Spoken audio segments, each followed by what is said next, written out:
ಗಂಡ ಕುಡುಕನಾಗಿರ್ಲಿ ಕೆಡುಕನಾಗಿರ್ಲಿ, ಸಪ್ತಪದಿ ತುಳಿದ ಕ್ಷಣದಿಂದ ಮಣ್ಣಲ್ಲಿ ಮಣ್ಣಾಗೋವರೆಗೂ ಗಂಡನನ್ನ ಕಣ್ಣಲ್ಲಿ ಕಣ್ಣಿಟ್ಟು ನೋಡ್ಕೊಳ್ಳೋ ಜೀವ ಅಂದ್ರೆ ಅದು ಪತ್ನಿ.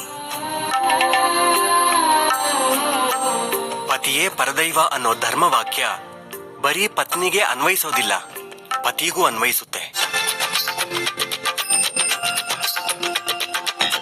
ಸಪ್ತಪದಿ ತುಳಿಯುವಾಗ ಪುರುಷ ತನ್ನ ಪತ್ನಿಯೊಂದಿಗೆ 7 ಪ್ರತಿಜ್ಞೆಗಳನ್ನ ಮಾಡ್ತಾನೆ. ಅದೇನು ಅಂತ ಗೊತ್ತಾ?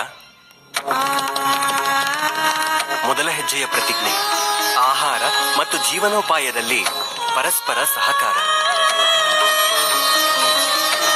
ಎರಡನೇ ಹೆಜ್ಜೆ ಶಕ್ತಿ, ಸಾಮರ್ಥ್ಯ ಮತ್ತು ಮನೋಬಲದಲ್ಲಿ ಒಬ್ಬರಿಗೊಬ್ಬರು ಬೆಂಬಲ. ಮೂರನೆಯ ಹೆಜ್ಜೆ ಸಂಪತ್ತು ಮತ್ತು ಸಮೃದ್ಧವಾದ ಜೀವನಕ್ಕಾಗಿ ಒಟ್ಟಿಗೆ ಶ್ರಮಿಸುವುದು. ನಾಲ್ಕನೇ ಹೆಜ್ಜೆ ಪರಸ್ಪರ ಪ್ರೀತಿ ಮತ್ತು ಸನ್ಮಾನದಿಂದ ಇರುವುದು. ಐದನೇ ಹೆಜ್ಜೆ ಮಕ್ಕಳ ಅಭಿವೃದ್ಧಿ ಮತ್ತು ಶ್ರೇಯಸ್ಸಿಗಾಗಿ ಎಷ್ಟೇ ಕಷ್ಟವಾದರೂ ಒಟ್ಟಿಗೆ ಇರುವುದು. ಆರನೇ ಹೆಜ್ಜೆ ಧಾರ್ಮಿಕ ಮತ್ತು ನೈತಿಕ ವಿಷಯಗಳಲ್ಲಿ ಒಂದಾಗಿರುವುದು.